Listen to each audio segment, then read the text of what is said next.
Well, it's never too early to start saving, no matter how small. Some people even believe you should start putting money away from your very first paycheck. Well, that's because one of the most powerful financial forces in the world is compound interest. It's when any interest you earn on savings is reinvested, earning you more and more interest every year. But too few of us are taking advantage of it. Michael Rossouw is a senior investment consultant at 10X and knows a thing or two about compound interest. Let's chat to him now. Michael, thanks for joining us. How good are South Africans, first of all, at saving for retirement? Oh, I tell you, I would say about 90% of South Africans simply do not save enough. And come retirement, they haven't saved enough and they have to resort to selling off assets, houses, cars to actually survive in retirement. And compounding interest can actually help them save enough and avoid this kind of dilemma. 90%, that's a massive figure. All right, compound interest, break it down for me, and how do I go about making sure that I'm doing it properly? Yeah, so I think when it comes to compound interest, there's always three levels to it. So the first is just knowing it in terms of how does it work. So as you mentioned earlier, it's when your investments grows interest on interest. So in year one, you earn 10% on 100 Rand, you get 10 Rand. So at the end of the year, you have 110 Rand. And then the second year, instead of earning just 10% again on only 100 Rand, you're now earning 10% on an increased amount, 110 Rand. So it goes from 10 Rand to 11 to 12, and it just exponentially increases. And so that's sort of knowing what compound interest is. But I feel like understanding the power of compounding, I always tell the tale of two investors, where you have Jack and Jill, where Jack invests 2,000 Rand a month from age 20 to 30 and then stops. And then Jill starts investing the same amount, 2,000 Rand a month from age 30 to age 65. And believe it or not, because of compound interest in Jack's favor, he actually lands up with more money than Jill, even though he only invested for 10 years and Jill did it for 35. So in terms of understanding or fully grasping the power of compound interest, I always explain to a person that with Jack, he landed up with 2.1 million Rand, of which he only had to put in himself 10% of that, and compound interest actually came up with the other 90%.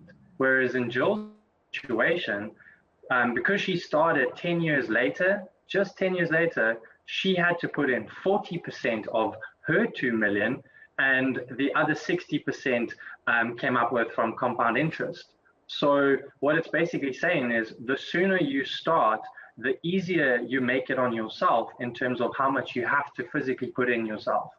It sounds like this is something that really needs to be taught at basic school level so that people know exactly what to do as they become school leavers and get their first job.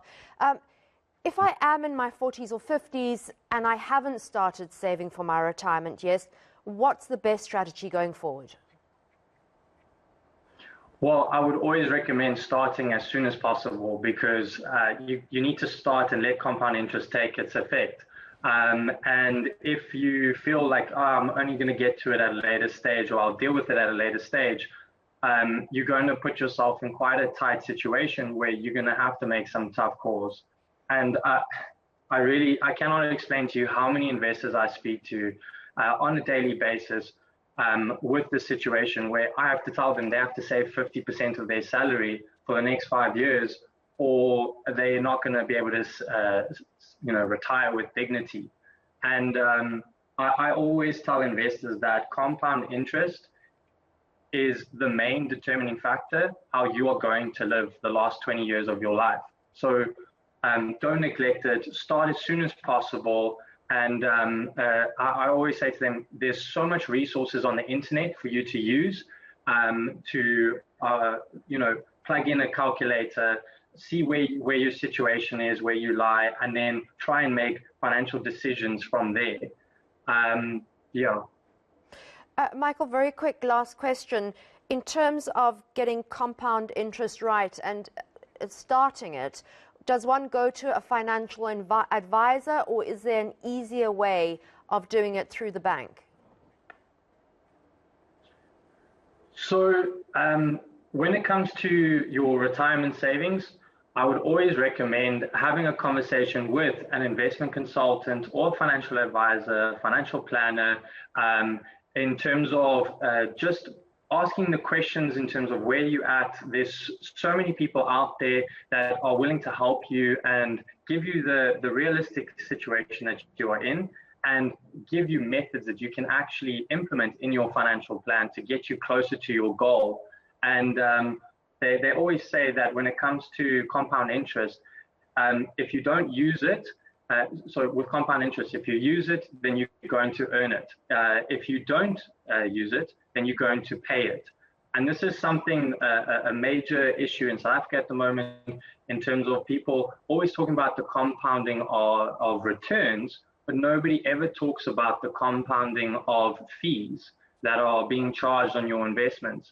And I feel like the negative compounding can have a massive impact on your total retirement savings. I'm talking 20 to 40% of your total retirement pot. So if you're looking for one area that you can actually drastically improve your situation, I would definitely have a conversation around how I'll cost minimizing my retirement savings, because that's one way that you can catch up and get closer to your retirement goal.